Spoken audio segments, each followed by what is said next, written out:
Break के बाद एक बार फिर से स्वागत करते हैं दर्शकों का। और आज बीजेपी के राष्ट्रीय प्रवक्ता राजीव प्रताप रूडी भी शिमला में मीडिया से मुखातिब हुए। यहां मीडिया के समक्ष आए, लेकिन यहां उम्मीद के विपरीत कांग्रेस पर भ्रष्टाचार का कोई भी आरोप नहीं लगाया, बल्कि विकास और महंगाई के मुद्दों पर ही बोलते हुए नजर आए। बीजेपी के घोषणा पत्र में, चुनाव घोषणा पत्र में इंडक्शन हीटर के वायदे को केंद्र की महंगाई का तोड़ यहां भी बताया गया। राज्य सरकार ये प्रयास कर रही है कि इंडक्शन हीटर भी हमारी सरकार बनती है तो प्रत्येक घर को देंगे, जिससे बिजली की खपत के साथ साथ कम दाम में आप घर के रसोई का काम चला सकते हैं। और ऊना में आज वीआईपी रैलियों से एन पहले पुलिस ने चेकिंग के दौरान एक गाड़ी से 10 लाख रुपए बरामद किए। प्रदेश में आचार संहिता की वजह से चुनाव आयोग ने 2.5 लाख से ज्यादा नकदी ले जाने पर पाबंदी लगाई हुई है। ऊना के महतपुर में पकड़ी गई ये गाड़ी और इसमें बरामद हुई 10 लाख रुपए की नकदी कई सवाल खड़े कर रही है। सवाल इसलिए क्योंकि चुनाव आयोग के निर्देशों के मुताबिक चुनाव के दौरान 2.5 लाख रुपए से ज्यादा की नकदी ले जाने के लिए कागजात रखने की ताकीद की गई है। लेकिन यहाँ एक निजी बैंक के कर्मचारियों से मिले इन 10 लाख रुपयों के साथ जरूरी दस्तावेज नहीं थे। हालांकि उनका कहना है कि ये पैसा वो एटीएम में डालने के लिए ले जा रहे थे। ऐसे इन्होंने बताया कि हम एटीएम में डाले जा रहे हैं, लेकिन उनके पास कोई एटीएम में कैश डालने वाला कोई कागजात नहीं पेश कर सके। कहाँ से निकाला वो भी इन्होंने पेश नहीं किया, कहाँ डालना है उसके मतलब का कोई डॉक्यूमेंट पेश नहीं कर पाए अभी तक। तो इसलिए इनको फ्लाइंग कार्ड के हवाले कर दिया, वो कार्रवाई अमल में ला रहे हैं।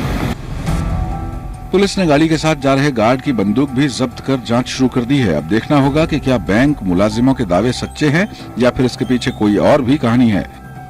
राकेश मल्ही, जी हिमाचल, ऊना। हिमाचल प्रदेश विधानसभा चुनाव में महिला वोट निर्णायक साबित हो सकते हैं, क्योंकि सूबे में 49% महिला वोटर हैं। और उनके लिए क्या मुद्दे हैं, क्या है पार्टियों की रणनीति, आइए आपको दिखा दें। रसोई गैस के दाम से लेकर बच्चों की पढ़ाई लिखाई तक हर मुद्दा हिमाचल के चुनावी संग्राम में बार बार उठ रहा है। वजह है महिला वोटर। हिमाचल में 45,15,000 महिला वोटर हैं, यानी करीब 49% वोट महिलाओं के ही हैं। यही वजह है कि हर पार्टी महिलाओं से जुड़े मुद्दों को उठा रही है। लेकिन अगर बात करें महिला उम्मीदवारों की, तो 68 विधानसभा सीटों में सिर्फ 11 महिला उम्मीदवार ही हैं। कांग्रेस ने 4 महिला उम्मीदवारों को मैदान में उतारा है, तो बीजेपी से 7 महिलाओं को टिकट मिला है।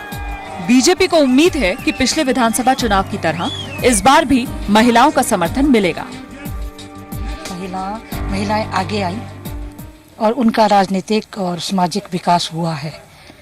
तो लगता है हर बारी महत्वपूर्ण भूमिका निभाती हैं महिलाएं, और इस बार इस सरकार ने तो महिलाओं के लिए बहुत कुछ किया है। और मेरे को लगता है महिलाएं ये फैसला करेगी कि कौन सी सरकार यहाँ इस प्रदेश में बनेगी। महिला वोटर्स को रिझाने की कोशिशों में तमाम पार्टियां जुटी हैं, लेकिन महिलाएं भी जागरूक हैं और इस बार वादों को हकीकत की कसौटी पर कसने की पूरी तैयारी में हैं।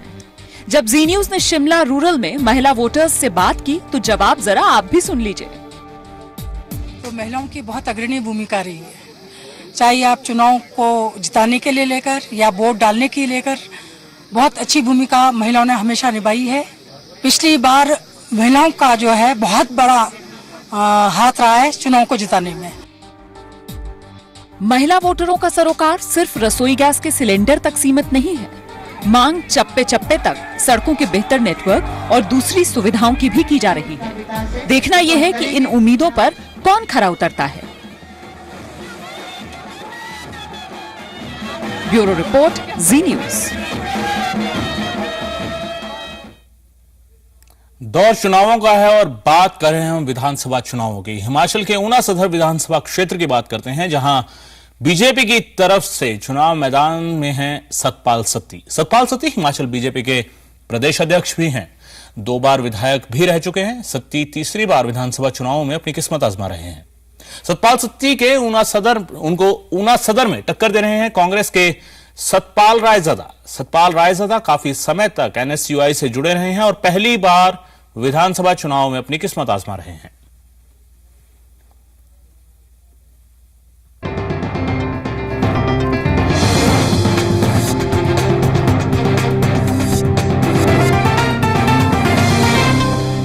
हिमाचल विधानसभा चुनाव के मद्देनजर हम अपने दर्शकों को लगातार जागरूक कर रहे हैं और उन्हें जानकारी दे रहे हैं अलग अलग विधानसभा क्षेत्रों की।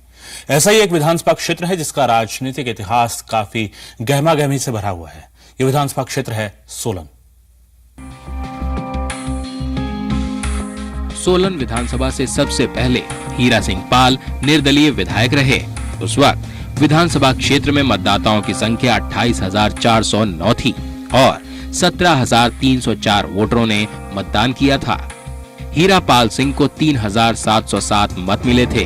वहीं पिछले 3 विधानसभा चुनावों की बात करें तो 1998 में इस विधानसभा से कांग्रेस की कृष्णा मोहिनी जीती थीं। कृष्णा मोहिनी को 12,210 मत मिले थे। कुल मतदाता 29,820 थे और 25,985 वोटरों ने मतदान किया था। 2003 में बीजेपी के राजीव बिंदल 15,332 वोट लेकर विजयी रहे थे। कुल मतदाता 65,204 थे और 44,800 वोटरों ने अपने मताधिकार का इस्तेमाल किया था। वहीं 2007 में फिर से बीजेपी के राजीव बिंदल विजयी रहे। उन्हें 23,515 वोट मिले थे।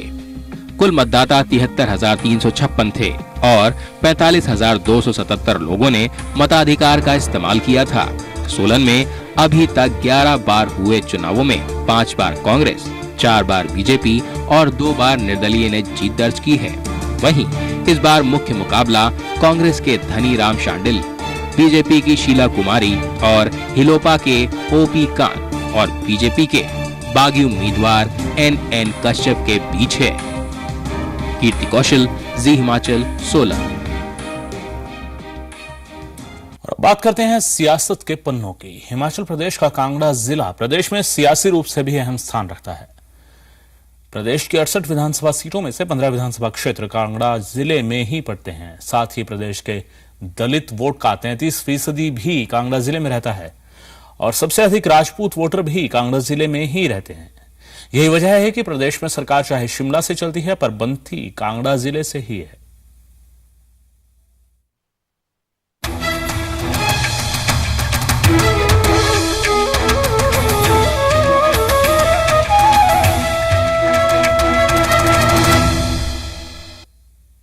और एक नजर डालते हैं हिमाचल प्रदेश के अहम शहरों के तापमान पर।